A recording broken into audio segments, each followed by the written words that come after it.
काश की हरा रंग हिंदुओं की आन बन जाए, भगवा मुसलमानों की शान बन जाए। और जब बात इस मुल्क की हो तो तिरंगा एकमात्र हम सब की पहचान बन जाए। जी हाँ दोस्तों, मुझे हिंदू भी प्यारा है, मुस्लिम भी दुलारा है। मुझे हिंदू भी प्यारा है, मुस्लिम भी दुलारा है। बता किसको छोड़ दूं मैं, मुझे इस मुल्क का हर शख्स प्यारा है। दोस्तों, आजादी के अमृत महोत्सव जहां हमारा पूरा देश आज मना रहा है, हर जगह, क्या मंदिर, क्या मस्जिद, क्या गुरुद्वारा, क्या चर्च, हर जगह तिरंगा ही तिरंगा लहरा रहा है। मतलब अभिभूत हो जाते हैं, इतनी प्रसन्नता होती है जब एक अलग ही माहौल बन रहा है, और होना भी यही चाहिए। आप जहां रहते हैं, जिस देश में आप बसते हैं, वो देश आपके लिए सर्वोपरि होता है। आप चाहे गीता पढ़ें, चाहे कुरान पढ़ें, चाहे बाइबल पढ़ें, चाहे गुरु ग्रंथ साहिब पढ़ें, हर जगह आपको यही देखने को मिलेगा। मैं कोई ज्ञान पेलने नहीं आया हूं, बस एक अनुरोध करने आया हूं आपसे कि आजादी का अमृत महोत्सव में जो तिरंगा का जो एक बहुत बड़ा एक फेस्टिवल, राष्ट्रीय उत्सव की तरह है दोस्तों, हमेशा इस देश में तिरंगे का सम्मान हुआ है। ठीक है, आप सरकारों पर मत जाइए, आप इस फेस्टिवल को किसी सरकार की बपोती मत मानिए। किसी सरकार की इतनी हिम्मत नहीं है कि तिरंगे को सम्मान दे सके। तिरंगे को सम्मान हमेशा से मिलते आया है और हमेशा आगे मिलता रहेगा। ये 75 वर्ष जो हमारी आजादी के हुए हैं, उसका एक महोत्सव है, इसको हम सब ने मिलकर मनाना है। ठीक है, अपने घर में, अपने कार्यालय में, अपने दफ्तर में, हर जगह। पर इसके साथ साथ हमारी जिम्मेदारी भी है। जिम्मेदारी है, जब ये अमृत महोत्सव खत्म हो, 15 अगस्त के बाद 16 अगस्त को हम सब की एक सबसे बड़ी जिम्मेदारी शुरू होती है। वो होती है अपने तिरंगे का सम्मान। उस दिन देखा जाएगा कि कौन कितना देशभक्त है।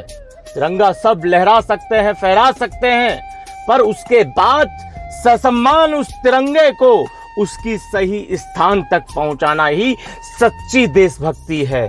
उस दिन आप फोटो कैमरा लेकर किसी की गलती दिखाने के लिए फोटो खींचने की बजाय आपके सामने अगर कहीं तिरंगे का अपमान हो रहा है तो उसे आप अपने हाथों से ससम्मान उठाइए, उठाकर एक सुरक्षित सही स्थान पर रख दीजिए। दोस्तों, तिरंगा फहराने के बाद 16 तारीख को ससम्मान आपको अपने तिरंगे को घर से, दुकान से, दफ्तर से उतारना है। उतारकर अच्छे से तह करके अपने कीमती सामान जहां रखते हैं, आपके आभूषण जहां रखते हैं, आपका जो सबसे कीमती सामान होता है, चाहे आप अपने जहां आप पूजा पाठ करते हैं, अपने ईश्वर अल्लाह को याद करते हैं, वहां तिरंगे को स्थान मिलना चाहिए, ना कि किसी नाली में, ना कि किसी सड़क पे। तिरंगे का असल सम्मान उसी दिन देखा जाएगा। ये नहीं है कि सरकार किसी की भी हो, हम उसकी गलती दिखाने के चक्कर में कैमरा लेकर इधर उधर वो फोटो शूट करने में लगे हों। देखिए तिरंगे का ये हाल है, देखिए तिरंगे का ये हाल है। ऐसा नहीं करना है।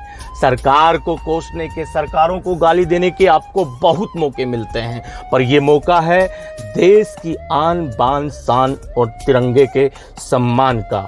वो हम सब ने मिलकर उसके सम्मान को स्थापित करना है और बनाए रखना है। दोस्तों, आज़ादी के अमृत महोत्सव में आप बढ़ चढ़कर हिस्सा लीजिए। 3 दिन का जो भी ये प्रोग्राम है, अपने घर में, अपने दफ्तर में, अपने खेत में, अपने कुएं पर, हर जगह तिरंगा फहराइए।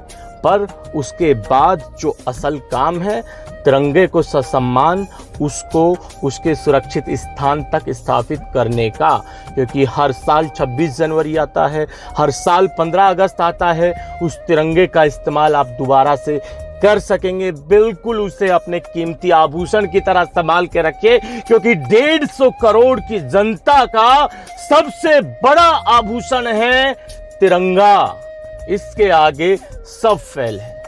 हमारी पहचान है, हमारा आत्मसम्मान है, हमारा घमंड है हमारा तिरंगा। और तिरंगे के सम्मान के लिए अगर आपको कहीं झुकना पड़े, झुककर सड़क से उठाना पड़े तो उठाइए, उठाकर उसको सुरक्षित स्थान तक पहुंचाइए। ये समय नहीं है एक दूसरे की कमी को ढूंढने का दोस्तों। अंत में बस इतना ही कहूंगा कि आजादी के महोत्सव में, अमृत महोत्सव में हर घर तिरंगा अगर फहराना है तो 16 तारीख को उसके सम्मान को भी बचाना है। जय हिंद, जय भीम साथियों।